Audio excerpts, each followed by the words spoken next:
Ok. Ok, então, boa tarde a todos e a todas, né? Sejam muito bem-vindos a essa sessão pública de defesa de dissertação, tá? A dissertação que vai ser apresentada hoje, ela é intitulada Gestão da Informação Pessoal, realizada em Universidade Federal, resultado de auditoria baseada em riscos, tá? Essa dissertação, ela vai ser apresentada pela discente Ruth Maiara Guedes de Andrade Albuquerque. Essa dissertação é orientada por mim, professora Andréa Vasconcelos Carvalho, que tem a oportunidade, então, de presidir essa sessão pública, cujos examinadores são os professores Dr. Watson José Saez Perales, né, o examinador interno, né, que integra aqui o nosso programa, e como professor externo, membro externo à nossa instituição, temos a honra de contar com a participação do professor Dr. Rogério Henrique de Araújo Júnior, tá? Então, eu gostaria de comentar rapidamente o currículo de cada um, começando pelo professor Rogério, que é o nosso professor, o examinador externo. O professor Rogério é doutor em Ciência da Informação pela UNB, onde é também professor associado, né, concretamente na Faculdade de Ciência da Informação da UNB. É líder do grupo de pesquisa, estudos e representação da informação, e organização da informação e do conhecimento, e membro do grupo Inteligência Organizacional e Competitiva, ambos registrados no diretório dos grupos de pesquisa do CNPq. É ainda membro da Comissão de Avaliação da área de Arquivologia do INEP, desde 2006, né? Ele atuou como coordenador do curso de Arquivologia do Departamento de Ciência da Informação da UNB, né? Foi vice-diretor da faculdade, né? Coordenador substituto do programa de pós, e atualmente é vice-diretor da Faculdade de Ciência da Informação e pesquisador visitante, categoria 1, na Universidade Federal de Santa Catarina. As linhas de ensino do professor Rogério, ensino e pesquisa, né, se refere à representação e organização da informação, gestão de documentos, indexação de documentos de arquivo, planejamento e gestão de sistemas de informação, e também gestão do conhecimento e inteligência competitiva. Já o professor Watson é engenheiro de alimentos, né, pela Universidade Nacional Agrária La Molina, no Peru, tem mestrado em Engenharia da Produção pela Universidade Federal da Paraíba e doutorado em Ciência e Engenharia do Petróleo pela UFRN. Tem especialização em Finanças e em Inteligência Competitiva, tem experiência na área de Engenharia da Produção, atuando principalmente nos temas Engenharia de Operações, Gestão de Processos, Redes de Suprimento, Logística, Gestão da Informação e Interação Universidade-Empresa. O professor Watson construiu uma visão holística das organizações com base no seu percurso formativo e a experiência em projetos de desenvolvimento e transferência de tecnologia em gestão. É professor associado do Departamento de Engenharia da Produção da UFRN e atua na graduação, e na pós-graduação atua aqui conosco no PPGIC. Né? O professor Watson também tem uma atuação no programa PET e tem experiência como chefe de departamento e coordenador do curso. Tá? Então, esses são os dois nossos examinadores externos, a quem, de antemão, eu agradeço profundamente o aceite do convite e a colaboração que tem nos dado, desde a qualificação, né, chegando agora nesse momento de defesa. Então, tendo apresentado a banca, eu passo, então, a palavra para a Ruth, dizendo que Ruth dispõe de 30 minutos para fazer a sua exposição, né? Concluída essa fase, eu retomo a palavra para que a gente faça as arguições consideradas necessárias. Então, é isso, sejam bem-vindos a todos, boa sorte, Ruth, com você a palavra, uma ótima apresentação. Obrigada.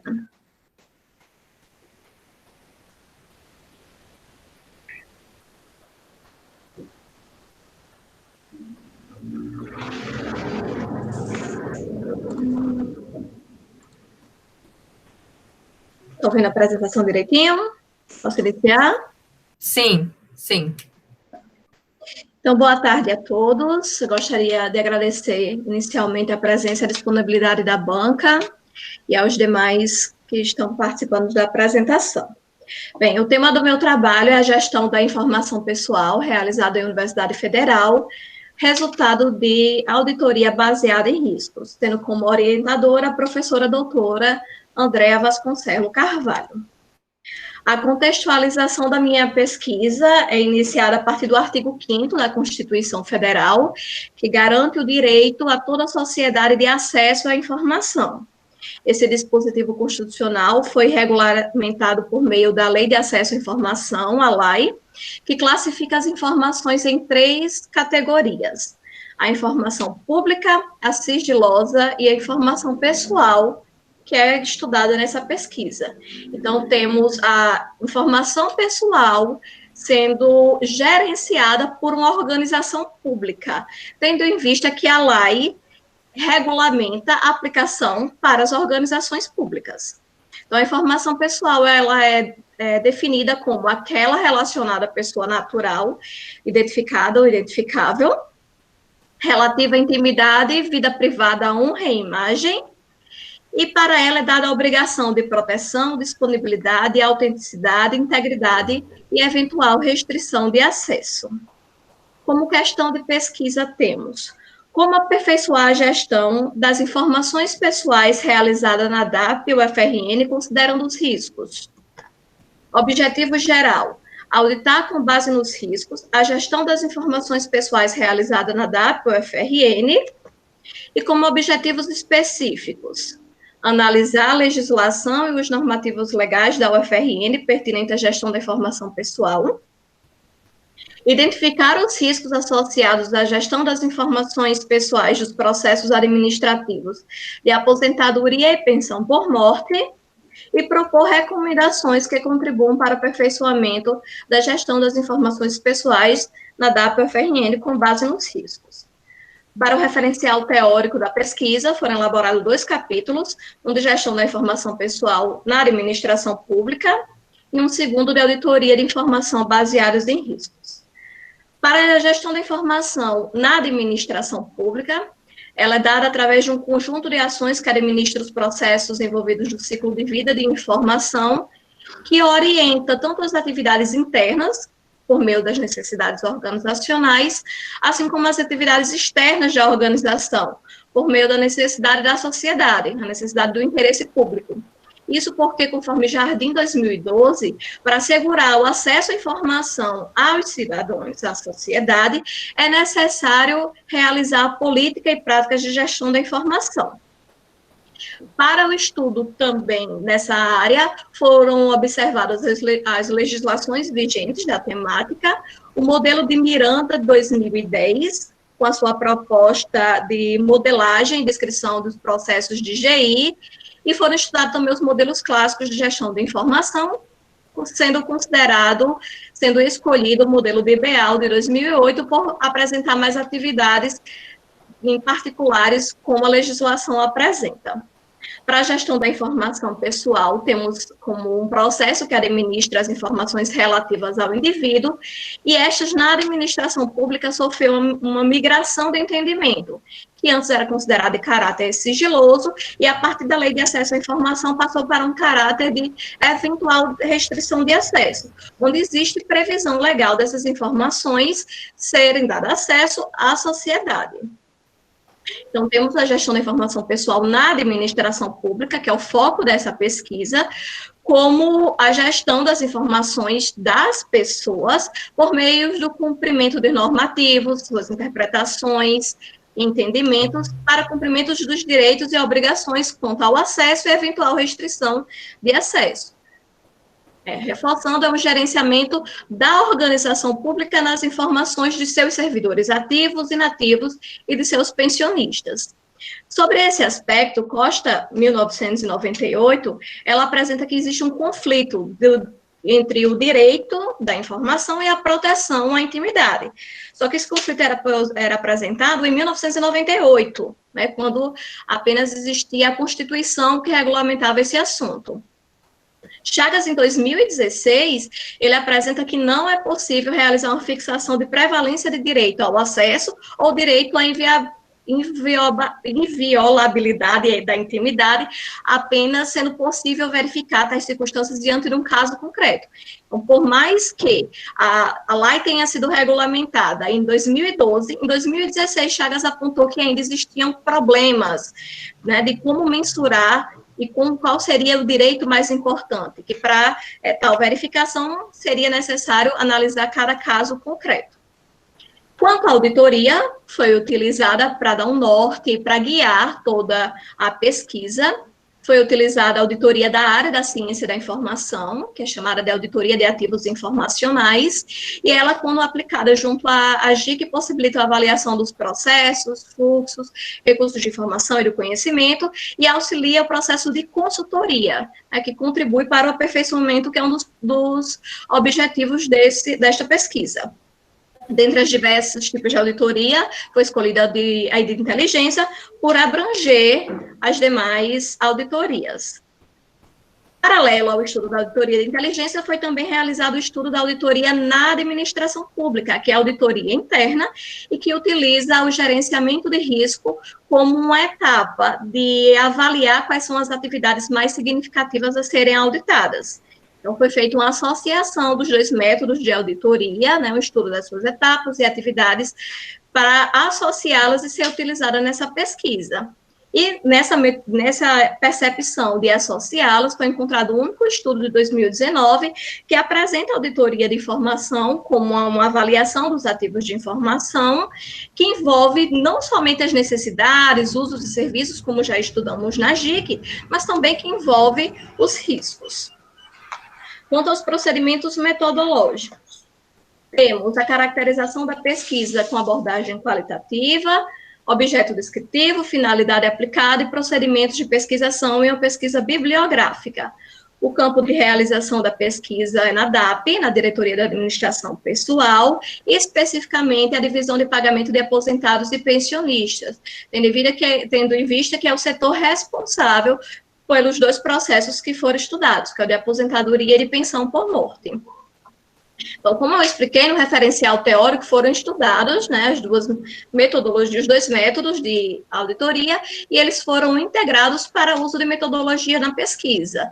Foi feito o estudo das etapas e das atividades, mas para aplicação na pesquisa foi associado somente à etapa de planejamento da auditoria interna, como análise preliminar do objeto. Foi a análise preliminar da identificação dos riscos que integramos no método da auditoria de inteligência.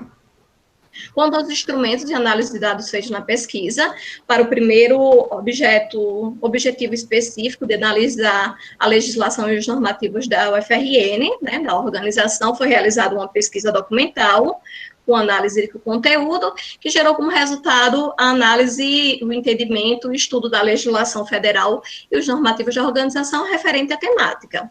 Para a identificação dos riscos associados aos processos, foi realizada uma pesquisa documental nos processos, uma observação participante das atividades, dos problemas, feita análise de conteúdo que resultou no mapeamento dos processos, na atualização destes e na identificação dos riscos. Essa etapa preliminar de mapeamento do processo, ela foi realizada tanto pelo estudo do gerenciamento de risco, que apresenta essa parte do mapeamento dos processos, assim como no modelo de Miranda também, para apresentar essa etapa.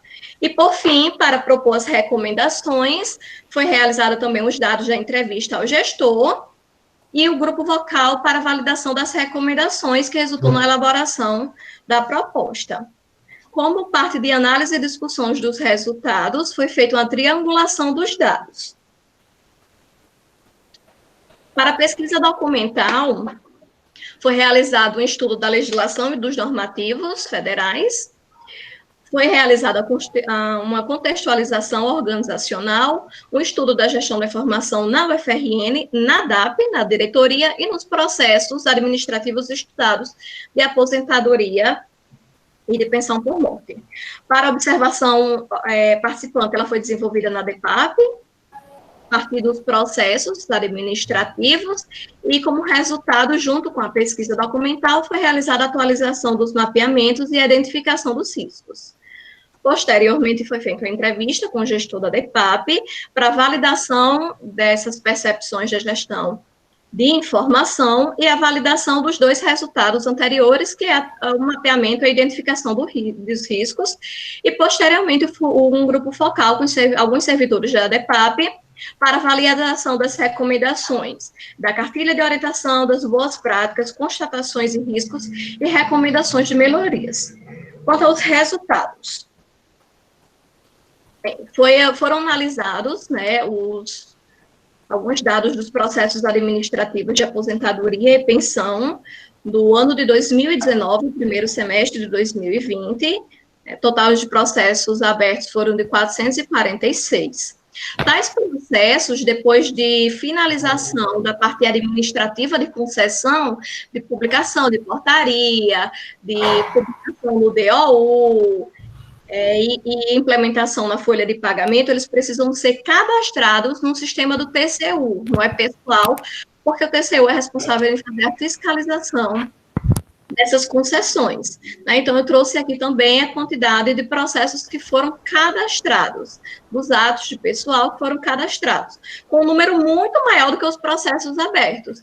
Isso porque esse trabalho, essa parte desse cadastro, desses processos, tem um grande retrabalho, devido a processos antigos voltarem para serem cadastrados, devido à mudança do sistema do TCU, devido à demora da fiscalização desses processos, ou algum problema em si no processo que tenha encontrado.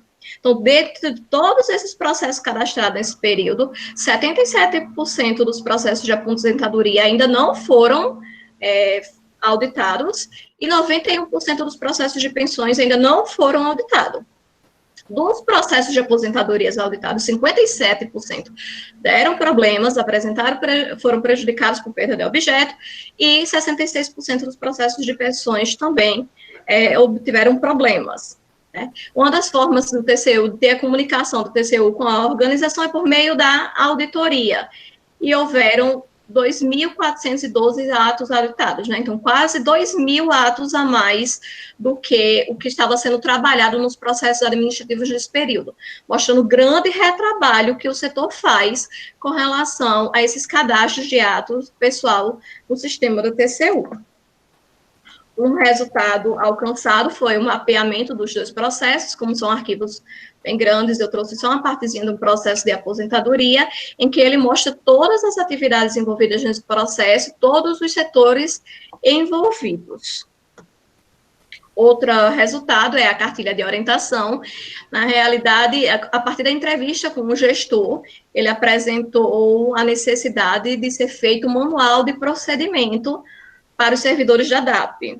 Mas no estudo da legislação, foi observado que não é possível determinar procedimentos gerais, né, como eu apresentei no referencial teórico. Chagas mostrou que apenas com situações concretas que é possível analisar como proceder. Então, essa necessidade foi adaptada para uma cartilha de orientação aos servidores, contextualizando o acesso à informação, a legislação, definição da informação pessoal e a migração de entendimento, falando a respeito da intimidade e vida privada, honra e imagem, que a legislação não define o que seriam tais características diante da informação pessoal, nem exemplifica que informações seriam essas.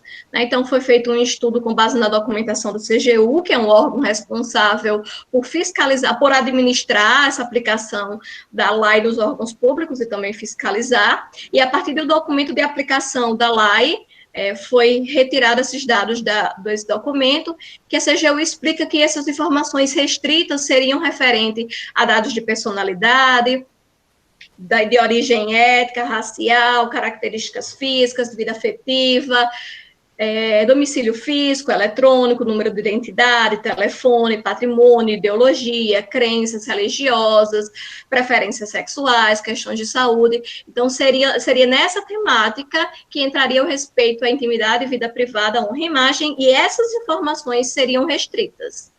Há ainda procedimentos de acesso à informação, né? Quem são as pessoas que teriam acesso, qual o período, como essas informações devem ser tratadas, as exceções previstas em leis com relação a diagnóstico médico, pesquisa científica, decisão judicial, defesa dos direitos humanos, além de procedimentos do pedido de acesso à informação, aonde pedir, quem pedir, que documentação apresentar, e procedimentos para esse acesso por terceiros, como ser realizado. Isso aqui foi a cartilha de orientação feita para os servidores da DAP. Outro resultado foram as boas práticas. Foram observada a avaliação por órgãos de controle na UFRN, que em 2019 classificou a UFRN em primeiro lugar quanto ao desenvolvimento de gestão de pessoas, e a CGU classificou a UFRN quanto aos pedidos de acesso à informação também em 2019, na posição 85 de 305 com relação à resposta dos pedidos, na posição 25 de 305 com relação ao tempo de resposta. E também foi observado o cumprimento de exigências legais, como a criação do Comitê de Transparência em 2018 e o empenho da DAP no cumprimento da transparência ativa e passiva. Outros resultados alcançados foram as constatações, que foram de aspectos gerais, e a identificação dos riscos associados aos processos. E esses serão apresentados juntos com as recomendações. Para isso foi realizado, elaborado um guia de implementação de recomendações finais. Nesse guia existem as recomendações, as justificativas, que são as constatações ou os riscos, o procedimento para implementá-las, quem seriam os autores envolvidos e o prazo para implementação. Como foram 25 recomendações, eu selecionei só algumas aqui para apresentar devido ao tempo. Então, temos uma primeira recomendação de criação de um grupo de estudo de trabalho para acompanhar, debater e implementar a legislação relativa à gestão de pessoas e as informações pessoais dos servidores públicos. Isso porque a área de gestão de pessoas, ela sofre constantes atualizações de legislação, de entendimento, nota técnica, pareceres.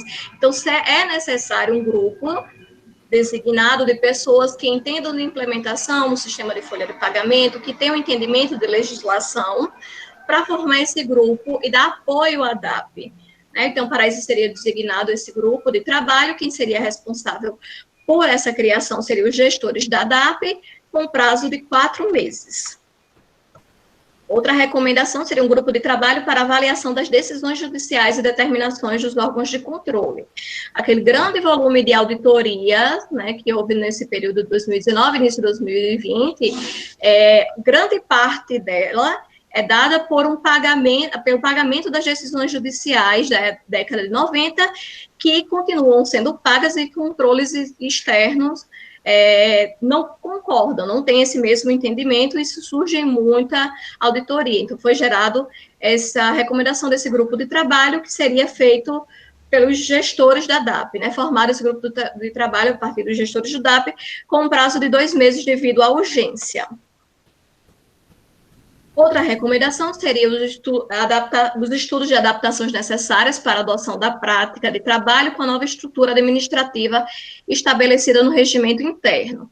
Quando foi feita a pesquisa documental na organização, foi observada uma atualização no regimento interno da reitoria, que apresentava uma atualização na estrutura administrativa, inclusive da DAP.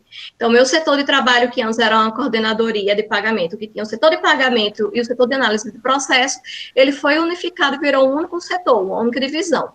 E o setor ainda, na época, estava com uma prática de trabalho, tanto de trabalho como de sistema ainda dividido. Então, foi sugerido um estudo dessas adaptações que já foi realizado, em parceria com a Sinfo, para verificação das adaptações de sistema. Então, já está em fase de implementação dessas mudanças. A parte de análise dessas adaptações já foi realizada. Ainda também foi sugerido capacitação específica de acesso à informação, isso porque nos processos a gente precisa classificar o acesso ao documento. Ostensivo, quando todo mundo pode ter acesso, que verificar aquele processo, ou restrito, que apenas o grupo de gestão de pessoas e o titular pode ter acesso. E foi verificado grandes erros com relação a essa classificação. Então, foi sugerido uma capacitação que envolveria o planejamento e a execução dessa capacitação, para os servidores da DAP, que envolveria também a coordenadoria de capacitação, com prazo de 6 meses. Como solução também para esse mesmo problema, foi sugerido a sistematização da classificação dos documentos de acordo com o tipo. Então, por exemplo, um contra-cheque, que ele é uma informação restrita, não seria necessário o servidor que está trabalhando naquele processo fazer essa classificação. O próprio sistema sistematizaria, né, deixaria automático essa classificação. E para isso seria necessário um estudo junto com a Sinfo para essa adaptação. Os envolvidos seriam gestores de ADAP e a Sinfo, e por envolver a superintendência, né, que não faz parte ali da estrutura da Progesp, foi dado 1 ano. Outra recomendação seria a sistematização de ferramenta para auxílio dos controles. Os controles do e-pessoal, que é o sistema do TCU, para auxiliar o cumprimento desses prazos. Seria um estudo junto à Sinfo para essa sistematização e junto com os servidores de ADAP e a Sinfo por um prazo de 1 ano. E outra recomendação, a conferência dos dados financeiros do processo pelo coordenador da DEPAP, quanto aos lançamentos financeiros por processos de pensão. Os processos de aposentadoria e pensão por morte, eles sofreram uma mudança muito grande com a emenda constitucional 103 de 2019, que foi a reforma da Previdência. E na parte prática do trabalho, o processo de pensão, principalmente, tem gerado uma grande vulnerabilidade, um grande risco. Isso porque o sistema ainda não foi parametrizado, não foi atualizado para gerar a parte financeira da pensão.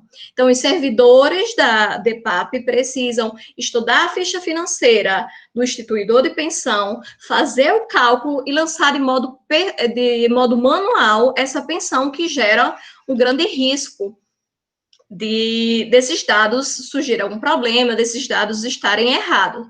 É tanto que o próprio Ministério da Economia não parametrizou ainda o sistema por não ter um entendimento pleno de como fazer esses cálculos, gerando uma grande vulnerabilidade. Por isso que foi recomendado uma conferência, além do servidor que está fazendo esse processo, uma conferência por parte do coordenador da DEPAP, e essa recomendação já está sendo executada. E uma última recomendação que eu vou mostrar para vocês seria o envio de ofício aos demais órgãos a partir da concessão de pensão, devido à opção de percepção do valor integral do benefício. A nova reforma da Previdência, ela prevê acúmulo de pensão, mas só é possível receber o valor integral de benefício em apenas um único órgão, e nos demais é preciso solicitar redução. E a administração pública é responsável por essa comunicação entre os órgãos. Então, quando existe a opção de percepção de valor integral, a UFRN manda um ofício para os demais órgãos envolvidos, fazendo essa comunicação. E isso também já é executado. Quanto às considerações finais, o objetivo geral e os objetivos específicos foram alcançados. Temos a parte de inovação, de associar a auditoria de inteligência com a abordagem baseada nos riscos, a migração dos métodos que foi realizado, uma percepção de aproximar a auditoria da ciência da informação, de aproximar a GIC com a auditoria que é utilizada na administração pública. As contribuições, houveram contribuições diretas à organização por meio das recomendações sugeridas e o estudo apontando as constatações e os riscos inerentes aos processos, assim como também foram observadas boas práticas, e contribuições para a área acadêmica, com o estudo apresentado. Das suas limitações, houve limitações quanto à legislação, da aplicação da legislação, exatamente por não deixar clara como proceder, por não ser possível estabelecer procedimentos, e aí foi necessário buscar na literatura, buscar entendimento de outros órgãos de controle para entender a aplicação dessa legislação, além da limitação pesquisa bibliográfica, né? Foram 2 temas estudados que não existe uma grande demanda de publicações no Brasil. E por isso tem os estudos sugeridos para o futuro nas 2 temáticas, tanto de gestão da informação pessoal como de auditoria. Os estudos observados, os estudos encontrados na área de gestão de informação pessoal foi mais na perspectiva do indivíduo gerenciando suas próprias informações. E ainda assim são poucos estudos. E nessa perspectiva dessa pesquisa de uma organização pública fazendo o gerenciamento das informações pessoais de seus servidores, de seus pensionistas, que é uma obrigação estabelecida em lei, existem muito pouquíssimos estudos, principalmente mostrando a parte prática de aplicação. Por isso que ele está como um estudo recomendado. E na parte de auditoria também, a parte de auditoria de ativos informacionais de uma forma geral, principalmente a auditoria de inteligência, tem poucos estudos mostrando a aplicação, e também uma nova sugestão seria mais aplicações da auditoria de inteligência junto à auditoria interna, observando a abordagem baseada nos riscos, para tentar aproximar a aplicação dessa auditoria na administração pública. Trouxe as principais referências utilizadas nos 2 capítulos do referencial teórico de gestão de informação pessoal e auditoria de informação baseadas em riscos. E é isso, muito obrigada.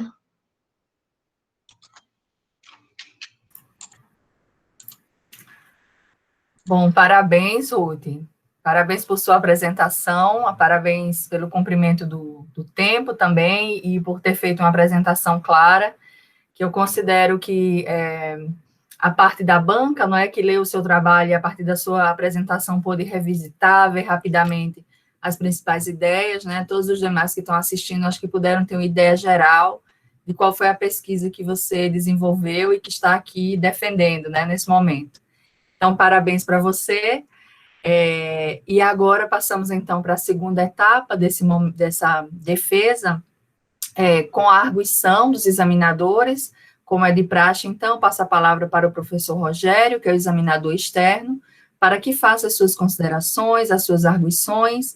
E aí, professor Rogério, mais uma vez agradecer muito a sua disponibilidade, né, destacar as suas contribuições na qualificação, e dizer que aí o senhor determine com o Ruth como quer que seja feita a interação, né, se com perguntas e respostas, se quer que ela comente ao final, tá, como parecer melhor, ok? Então é isso, palavra com você.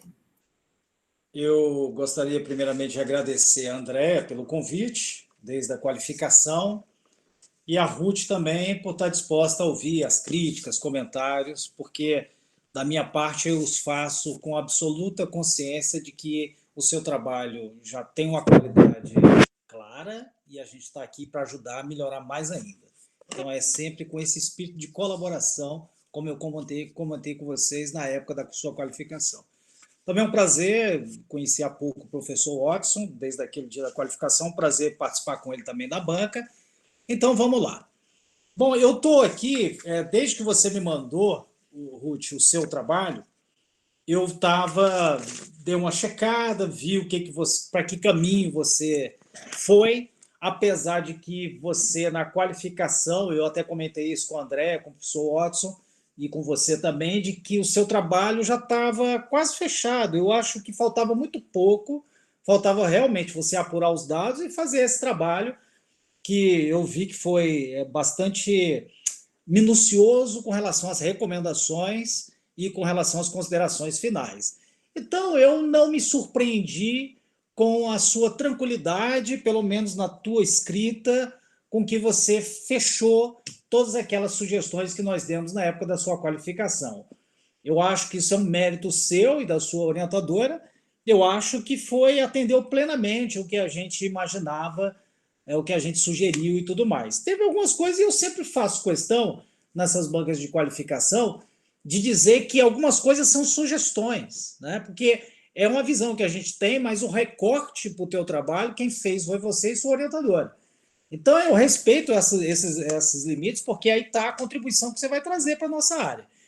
Então, apenas são algumas coisas forçosamente obrigatórias que você faça, que a banca cobra, quando são necessárias. E eu me lembro, na época da qualificação, estou aqui com o material que eu te mandei, nenhuma dessas observações que eu fiz foram assim, com esse caráter peremptório de que você tinha que alterar, porque senão não ia dar certo.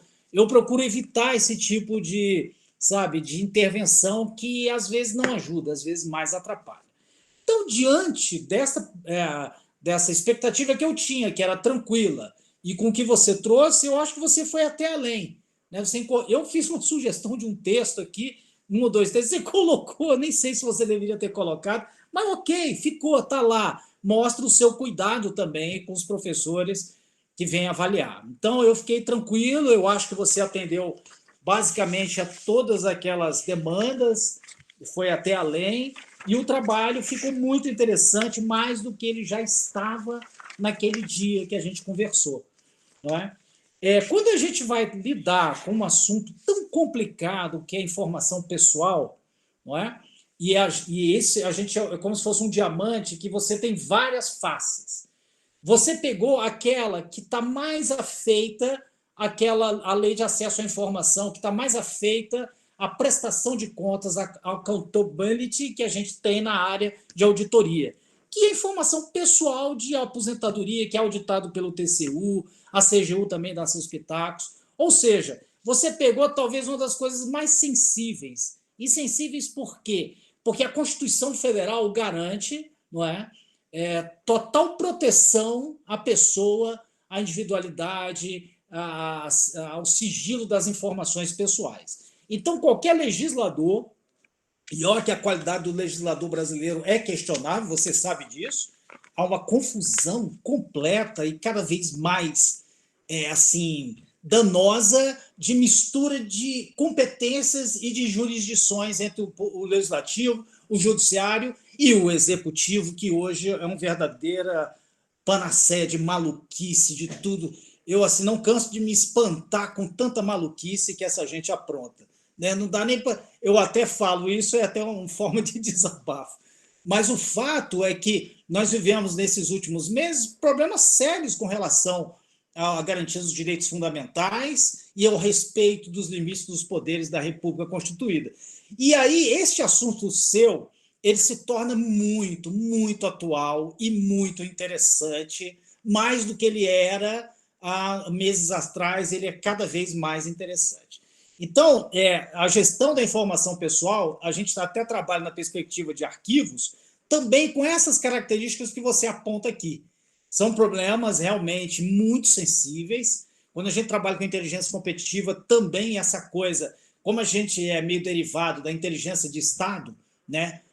Alguns confundem inteligência competitiva com arapongagem, grampo ilegal de telefone, ABIN, CIA, sei lá, toda essa maluquice, mas existe uma dimensão de gestão da informação para apoiar os processos de tomada de decisão, que é mais ou menos o caminho que a inteligência competitiva ela toma. Então, é muito interessante você ter usado esse referencial teórico que a Andréa desenvolveu também, e que, assim, eu achei que casou perfeitamente, novo isso, e assim, inédito, e olha que no mestrado a gente não tem nem essa obrigação de ter uma metodologia inédita no real sentido da palavra, mas você conseguiu, usando esse referencial desenvolvido pela sua orientadora, conseguiu montar aí uma coisa bem interessante que pode ser aplicada no serviço público, já que você é servidora da Federal do Rio Grande do Norte e pode aplicar isso no setor de pessoal, de gestão de pessoas de vocês.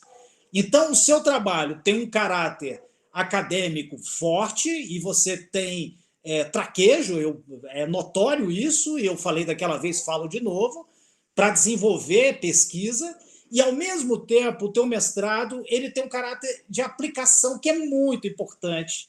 Apesar de ser um mestrado acadêmico, as pessoas, às vezes, ficam discutindo o sexo dos anjos e esquecem de imaginar uma ferramenta que tenha apelo com a realidade, que tenha significado para as pessoas que trabalham na área. Então, eu vejo pela participação das pessoas que estão aqui, são ex-colegas de turma seu, pessoal lá do teu trabalho, ou seja, há um interesse na figura Ruth, mas há um interesse também, imagino, no teu trabalho, que ficou bem interessante. Então, assim, de modo geral, eu enxergo desta maneira o teu trabalho.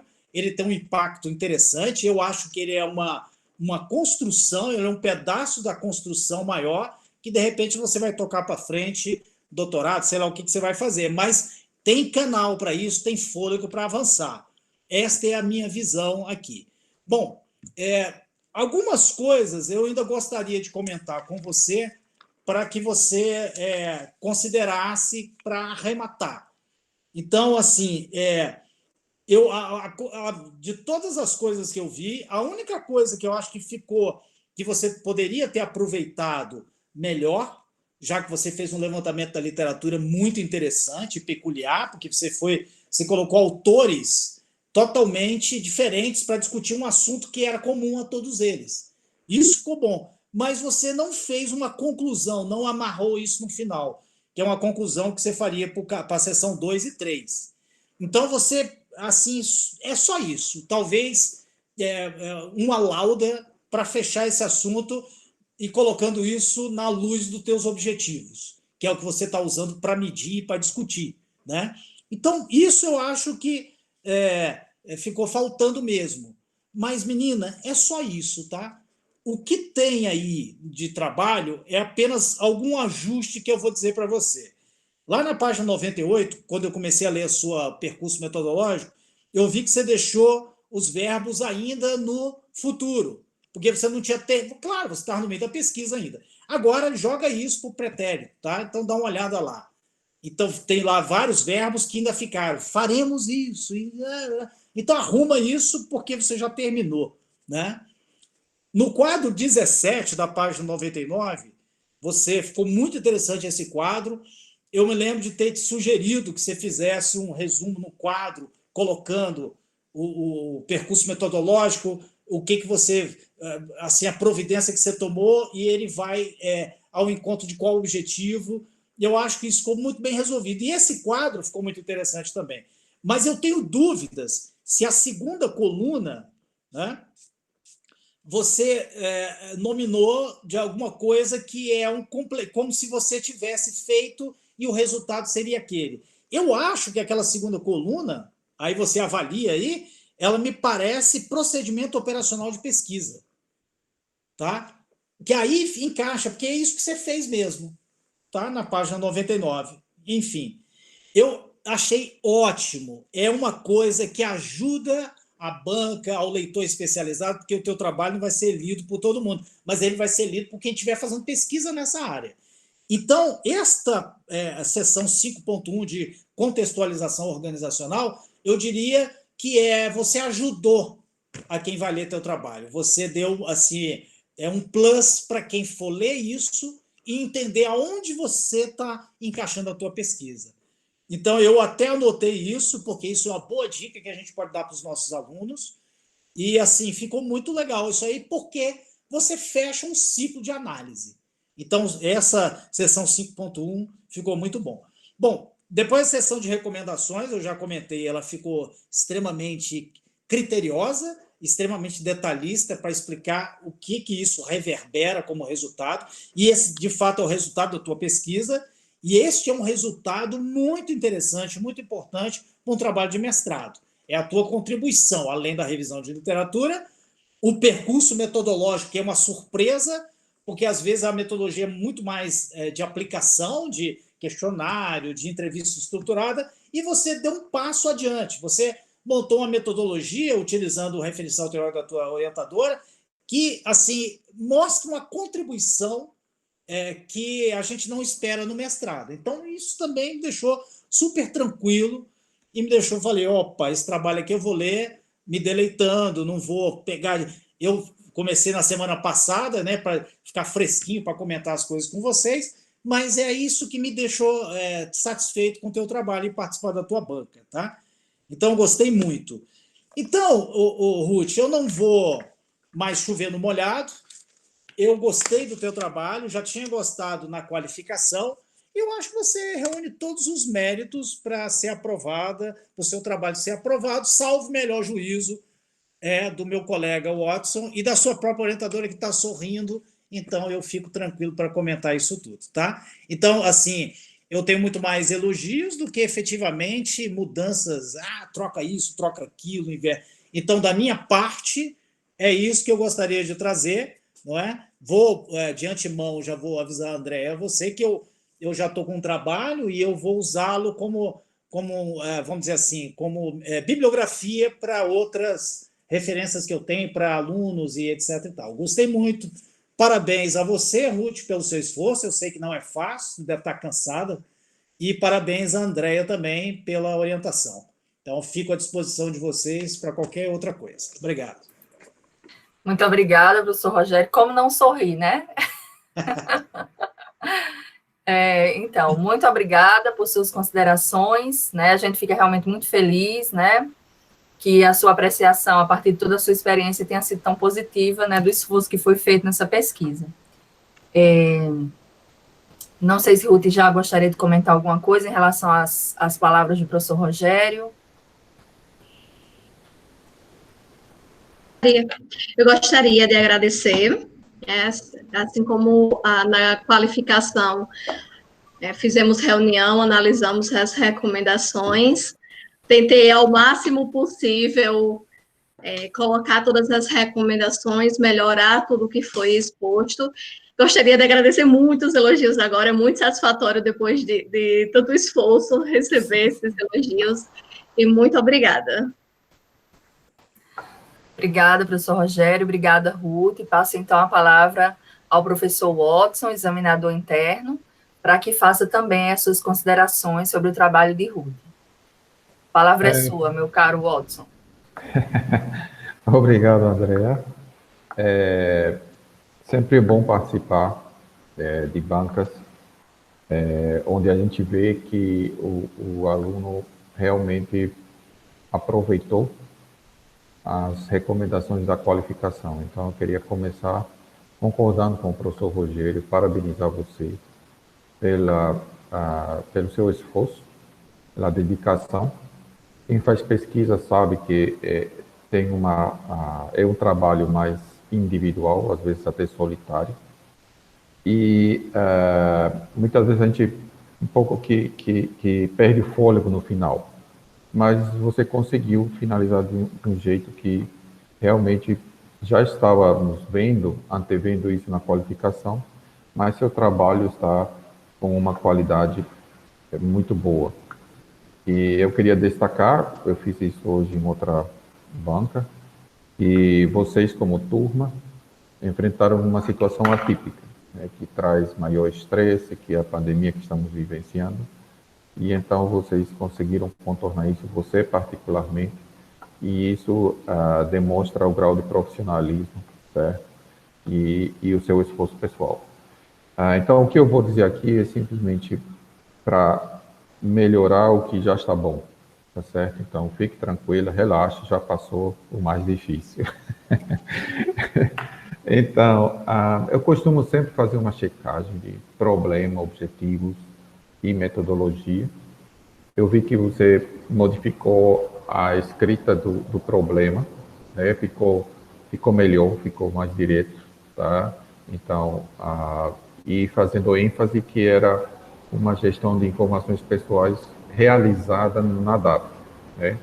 Então, qualquer dúvida que o leitor poderia ter, fica já aí até delimitado, bem delimitado, tá? Então, quanto ao método também, nós já tínhamos discutido na qualificação, só duas observações, três, aliás, que podem ajudar a deixar seu trabalho mais fácil de ser lido. Você deve ter usado essa técnica de leitura quando a gente está fazendo a primeira pesquisa bibliográfica, a gente vai ler o resumo, né? A introdução e pula para a metodologia e depois para os resultados, né? Então, é nesse sentido que eu vou fazer aqui algumas considerações, tá? Somente para deixar mais fácil de seu documento ser usado por outros, tá? Então, a classificação da pesquisa, não tenho o que dizer, somente que você deixou lá um parágrafo falando sobre que você ia usar, que ela classifica como uma metodologia indutiva.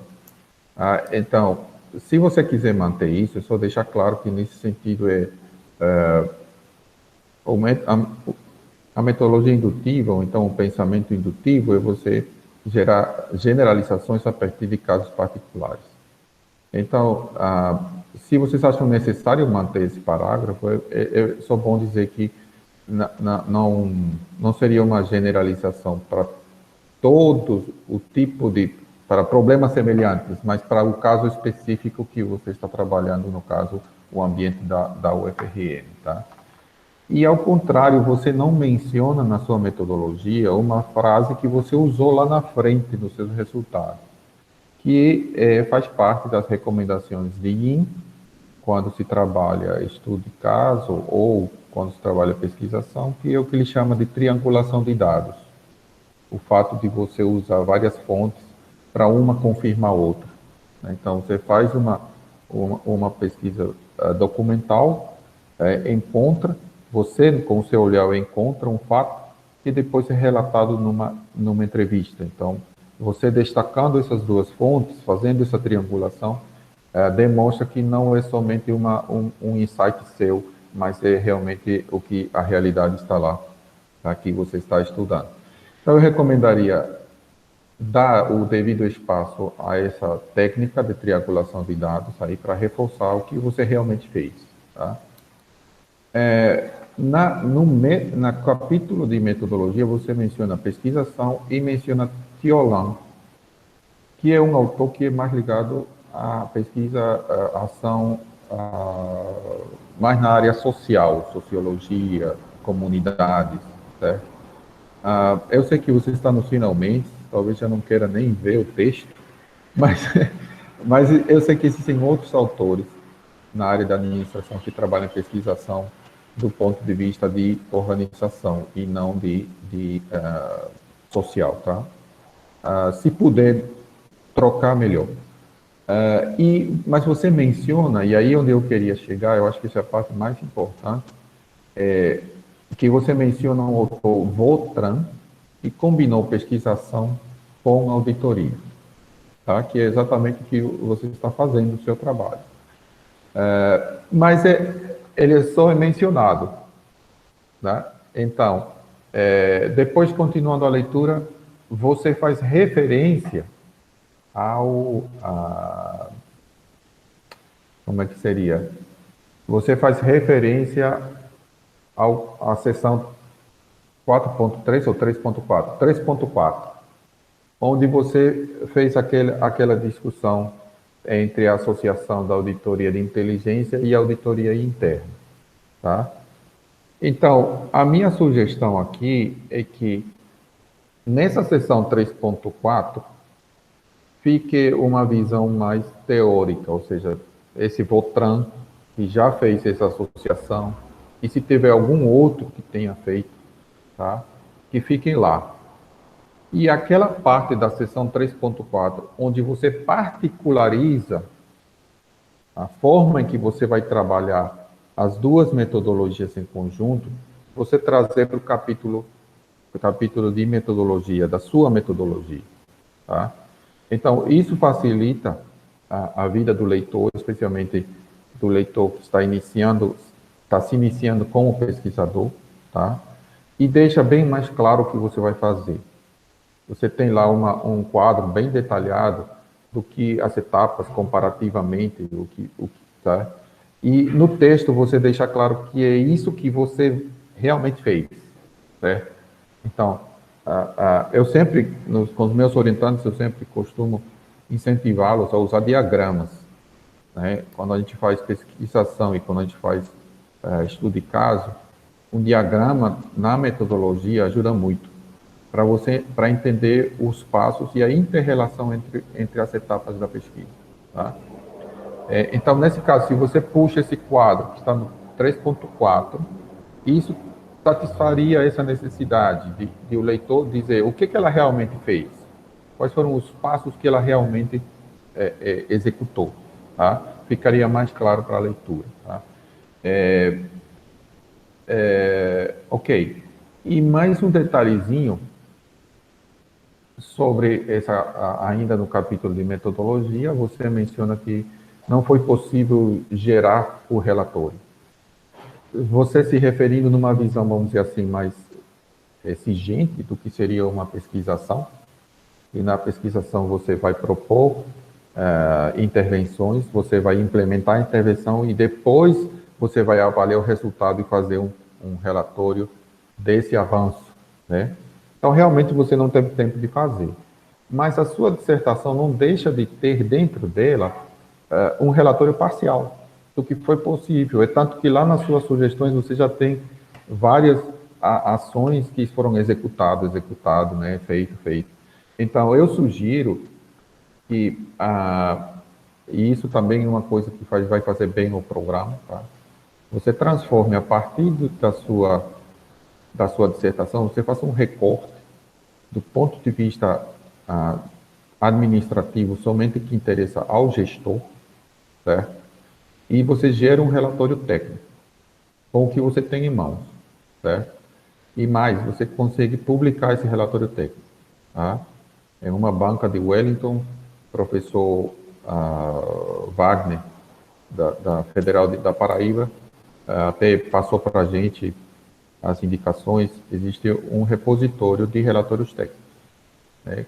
E esse encaixa exatamente nisso que você poderia, nesse produto que você poderia gerar a partir do que você já tem, tá? E isso valorizaria muito mais ainda o seu trabalho, tá? Então, suas recomendações são muito detalhadas, então, essa parte de recomendações, o diagnóstico, as recomendações seriam o corpo desse relatório técnico, tá? Bom,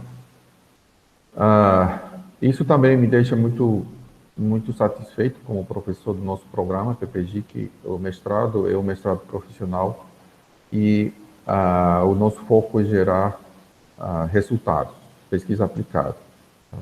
E aí eu quero parabenizar você e a sua orientadora, porque a sua dissertação traz recomendações bem detalhadas, que com a vontade de fazer, o gestor facilmente pode implementar. Você ainda estimou prazos da implementação.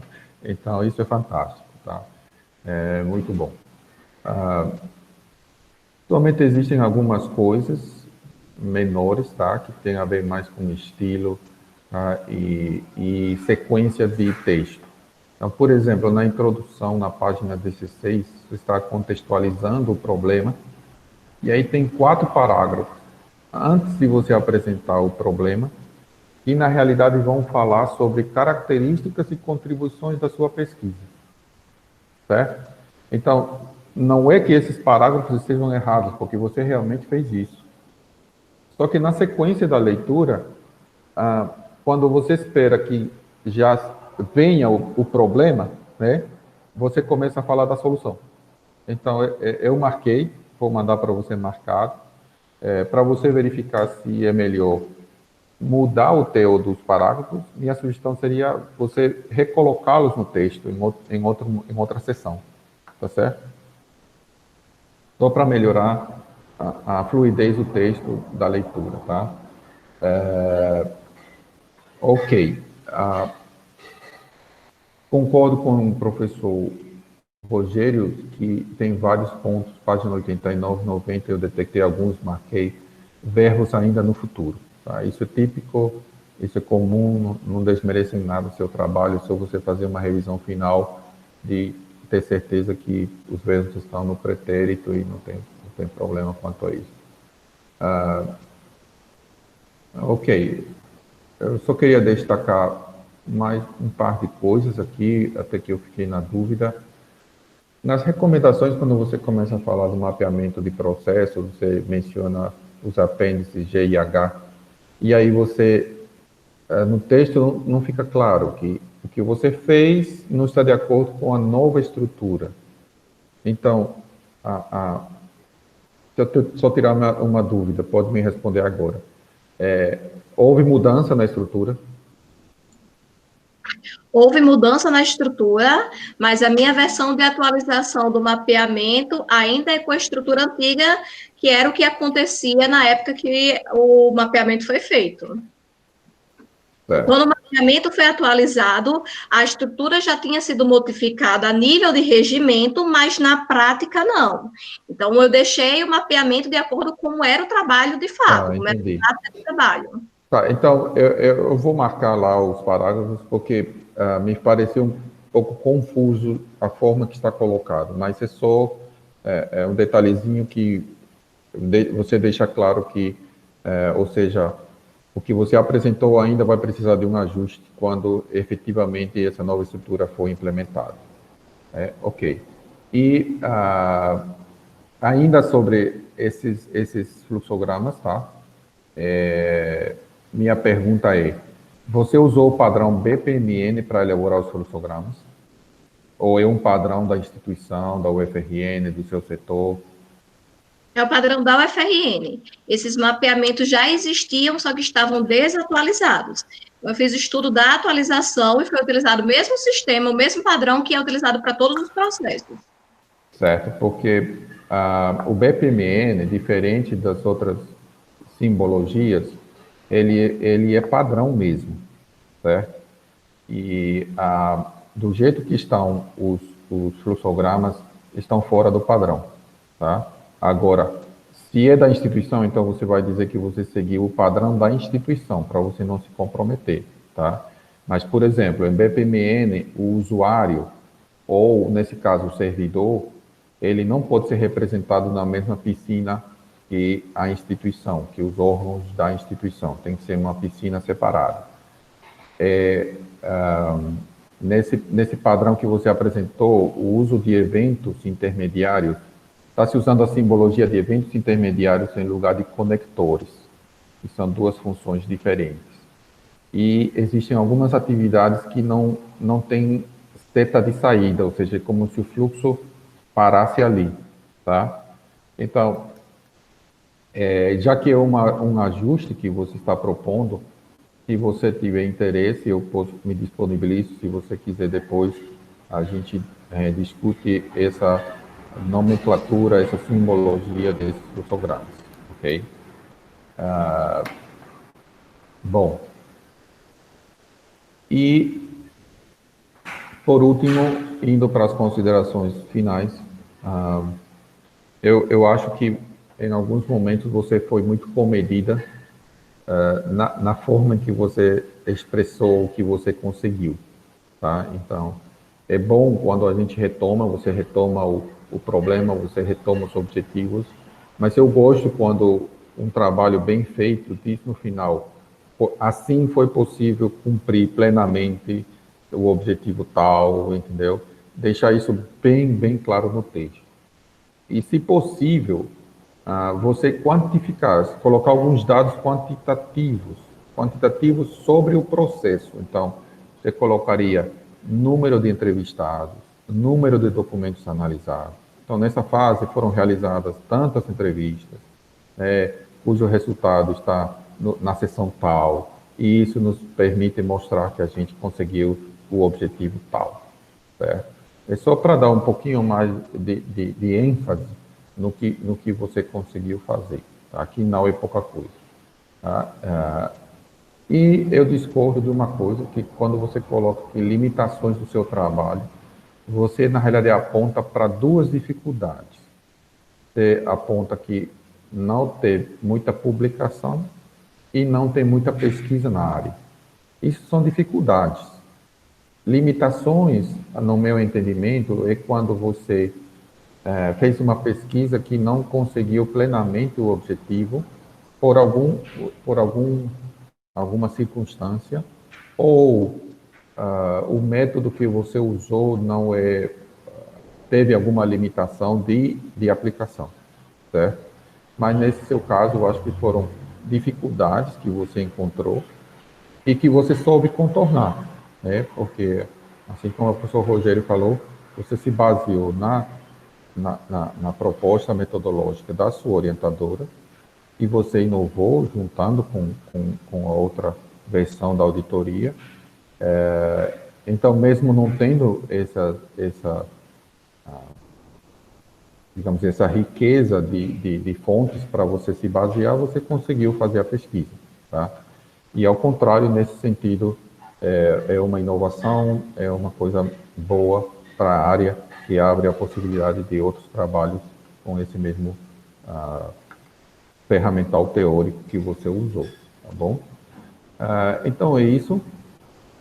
No mais, eu repito que o trabalho está consistente, como a gente já previa desde a qualificação, tá? E algumas outras observações menores estão, eu vou mandar para você, você realiza tranquilamente, tá? E mais uma vez, parabéns e obrigado pela oportunidade de participar desse seu percurso formativo como pesquisadora, e foi um prazer. Obrigado. Obrigada, Watson, também por suas considerações, pelas contribuições que, de fato, assim como as feitas pelo professor Rogério, vão tornar o trabalho de Ruth ainda melhor, né? Agradeço aí a dedicação, o tempo, a gente sabe que são tantas as atividades, né? E a gente fica realmente muito agradecido pelo fato de vocês dedicarem tempo para essa análise criteriosa e fazer sugestões no sentido de que o trabalho fique ainda melhor, né? Uma vez que vai ser disponibilizado amplamente e tal. Então, quero agradecer imensamente aos dois, não só pelas considerações feitas aqui, mas também pelas reforçar as que foram feitas durante a qualificação, que, como vocês perceberam, a gente procurou ao máximo aproveitar, incorporar, considerando realmente que elas representavam melhorias significativas e uma contribuição efetiva para o trabalho que a gente já estava fazendo, pensando, né? Então, agradeço muito. No mais, eu acho que das colocações que foram feitas pelos examinadores, não teria nada a comentar, só agradecer e dizer que o que foi colocado também como sugestão de ajuste, a gente vai fazer agora aquela revisão mais minuciosa do texto, esses ajustes, né, finais, para que a gente publique, e dizer da minha satisfação pessoal de chegar a esse momento com a dissertação de Ruth, que tive a oportunidade de acompanhar muito, né, na seleção do mestrado, como docente de 2 disciplinas, como orientadora, e é muito feliz ver o Ulisses chegar a Ítaca. É muito gratificante, é muito feliz, Ruth. Eu estou muito feliz de vivenciar esse momento com você. Eu sei do seu esforço, da sua dedicação, das 1001 situações que precisaram ser superadas e que você superou, e com êxito, né? E, então, assim, dizer da minha alegria, ele desejar sucesso, né, que você continue, eu sei que você tem muitos objetivos na sua vida, né, desejo que você continue dedicando a mesma garra, a mesma dedicação, e, quando necessário, a mesma calma para enfrentar os desafios, as dificuldades, que permitiram você realizar esse processo de forma tão bonita, né, de forma tão consistente, tá certo? Então, enfim, o que eu tenho a lhe dizer é isso. Lamento muito que a gente tenha que fazer essa sessão assim à distância, né, sem poder se abraçar, sem poder ficar perto, mas faz parte do momento. Mas dizer que, assim, como orientadora, eu me sinto muito satisfeita de ter acompanhado você nesse processo e destacar a sua qualidade pessoal e profissional, tá certo? E desejo realmente que você prossiga, né, não pare por aqui.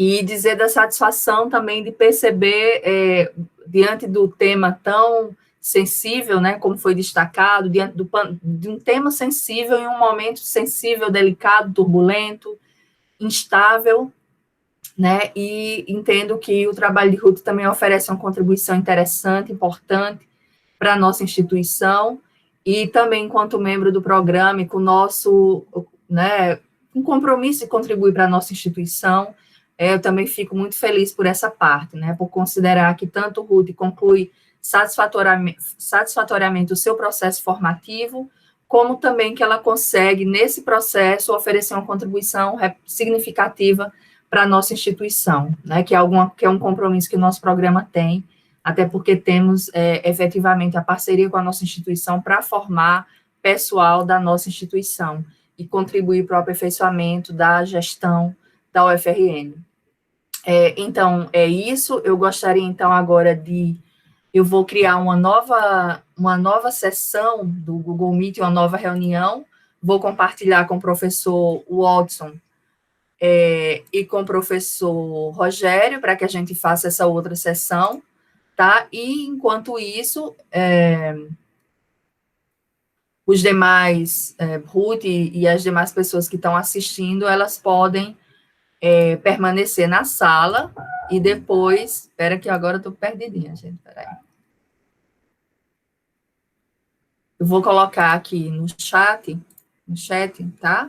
E aí apenas o Watson e Rogério entram nessa outra sala, tá? Para a gente deliberar sobre o futuro de Ruth, e depois a gente volta, certo?